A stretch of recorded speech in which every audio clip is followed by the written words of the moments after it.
He didn't know he had a daughter. The rain was falling hard that night. Ethan sat alone in his small apartment, staring silently at his phone. Another exhausting day. Another lonely night. At 32 years old, he thought life had already passed him by. No family, no wife, no one waiting for him at home. But everything changed because of one knock on the door. A little girl stood outside, maybe 7 years old, wet from the rain, holding a tiny pink backpack. And when she looked up at him, she whispered something that stopped his heart forever. "Are you my daddy?" Ethan froze. The world suddenly became silent. "What?" he whispered. The little girl slowly pulled a folded photo from her backpack. It was old and slightly damaged from rainwater.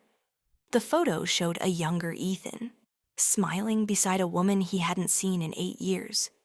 Sophie. The girl held the picture tightly. "My mommy said your name is Ethan." His hands started shaking. "No, that can't be." The girl looked nervous now. "My mommy is in the hospital," she said softly. "She told me to find you." Ethan felt like his chest was collapsing. He immediately grabbed his jacket and drove with the little girl through the storm. The entire ride, his mind was spinning. Could this really be his daughter? Why didn't Sophie tell him? Why now? When they arrived at the hospital, Ethan's legs almost gave out. Sophie looked weak, pale, tired. But when she saw him standing there beside the little girl, tears filled her eyes. "You came," she whispered. Ethan stared at her in shock. "She's mine?" Sophie nodded slowly. "Yes." The room became painfully quiet. "I wanted to tell you years ago," she said, crying softly. "But after we broke up, I was scared." Ethan looked at the little girl standing beside him. She had his eyes, his smile, his dimples, and suddenly all those lost years hit him at once. 7 birthdays, 7 years of laughter, 7 years he could never get back. Tears rolled down his face. "What's her name?" he asked quietly. "Lily." The little girl smiled shyly. Ethan slowly knelt in front of her. For a moment, neither of them spoke. Then Lily reached out and held his hand.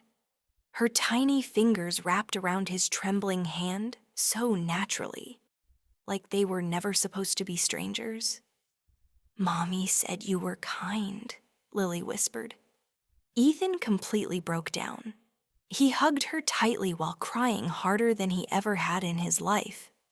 And Lily hugged him back. That night changed everything.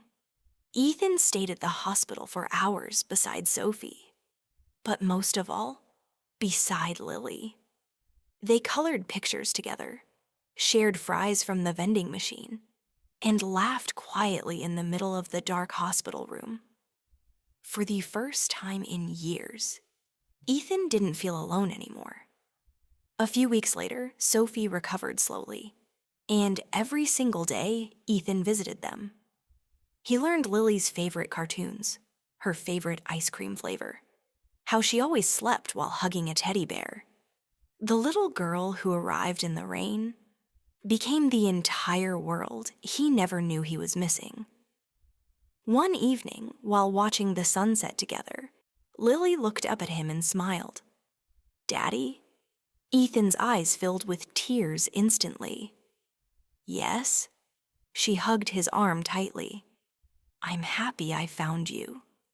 Ethan kissed the top of her head gently, and for the very first time in his life, he truly felt home.